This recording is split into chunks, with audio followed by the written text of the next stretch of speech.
vous allez raconter cela à ce collègue-là. Voici ce qu'il a dit. Voici ce qu'il a dit de toi. C'est pas une bonne personne. Il faut te méfier d'elle. Pourtant, il t'a rien demandé, tu lui as demandé. Il a donné son point de vue simplement.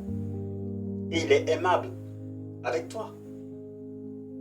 Je trouve que c'est malsain. Et Dieu te fait la grâce aujourd'hui d'occuper un poste très important. Il t'a même aidé à gravir les marches de la hiérarchie professionnelle. Tu as eu un bon travail. Mais le fait est que tu es tellement heureux que tu t'ouvres à tout le monde dans l'entreprise. Parce que ce sont tes collègues. C'est une très bonne chose d'être ouvert, d'être amical, d'être rempli d'amour. C'est très bien de le faire. Alors tu décides de raconter ta vie, tes secrets, tes projets.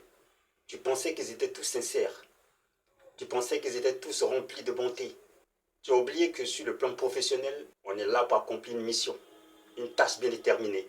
Et c'est là que tu as mis le pied dans le plat, que tu as commis la plus grave erreur. Ces personnes que tu appelles collègues vont raconter tout ce que tu leur dis aux responsables. Déformer tes propos auprès des responsables. Tu es responsable du département marketing ou communication ou des ressources humaines et tu plaisantes avec tout le monde. Mais il faut apprendre à se contenir. Il faut apprendre à être un peu réservé parce que tu es en entreprise dans le but de produire un résultat. Pour l'avancement de l'entreprise, tu n'es pas venu pour te faire des amis. C'est pas mauvais de se faire des amis, mais il faut être sage dans la manière de communiquer. Il faut avoir des limites.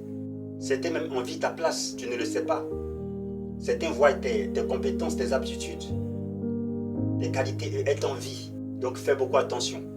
Il faut s'ouvrir, c'est vrai, mais avec beaucoup de retenue, avec beaucoup de bon sens. Un jour, à force de tant t'ouvrir, tu constates que le directeur de l'entreprise ou le responsable est au courant. Tous les échanges que tu as eus avec tes collègues. Parce qu'il y a certains qui sont allés moucharder, qui sont allés vendre la mèche. Et devant ce fait, ça se fait tellement mal. Et tu décides aussi de te venger, de rendre l'appareil, de leur rendre la vie difficile. Je te dirais de ne pas démontrer que tu es du même bord qu'eux. Non, n'agis pas ainsi. S'ils ont mal agi, laisse-les. Ils l'ont fait parce que c'est leur personnalité. Tu es venu dans cette entreprise avec de très bonnes intentions. Tu as voulu être extraverti, aimable. Mais malheureusement, tu es tombé dans le guêpier. Tu ne savais pas que tu allais droit dans le décor.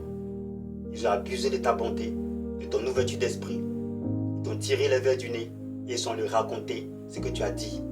Pourtant, c'était juste une petite causette. Enfin, c'est ce que tu pensais. Et tu veux aussi rendre le mal. Ça fait mal. Mais il faut te contenir. Laisse tomber. Arrête le copinage, les amitiés. Il faut arrêter ça. Sois professionnel. Vous voulez insidieusement détruire ou indirectement détruire la vie professionnelle de vos collègues. Je tenais à vous dire, si on agissait de la même manière avec un de vos proches, que ce soit peut-être votre fille, votre fils, ou un parent, quelqu'un que vous aimez, est-ce que vous serez content? Est-ce que c'est bien de traiter de la sorte un collègue innocent qui vient à peine d'arriver, qui n'a rien dit de mal? Vous venez tirer les verres du nez. Et lorsqu'il vous transmet des informations, où il donne son point de vue par rapport à un tel collègue, sans forcément, pas forcément avec dédain, vous vous saisissez de ce qu'il dit et vous allez raconter cela à ce collègue-là. Voici ce qu'il a dit. Voici ce qu'il a dit de toi. C'est pas une bonne personne. Il faut te méfier d'elle. Pourtant, il t'a rien demandé, tu lui as demandé. Il a donné son point de vue simplement. Et il est aimable avec toi. Je trouve que c'est malsain. Nul ne sait de quoi demain sera fait. Changeons de comportement. Apprenons à être centrés sur l'objectif dans nos différentes entreprises. Parce qu'il est beaucoup compétent, il est beaucoup ambitieux. Donc il faut forcément le casser, le rabaisser. Il faut arrêter cela. Alors je fais cette vidéo pour que nous puissions vraiment travailler en équipe.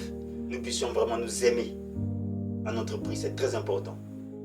Arrêtons de nous lancer des pics. Arrêtons de contribuer à la destruction des carrières de nos semblables, de nos collègues, de manière indirecte, en les piégeant par des paroles, par des informations. Il faut arrêter.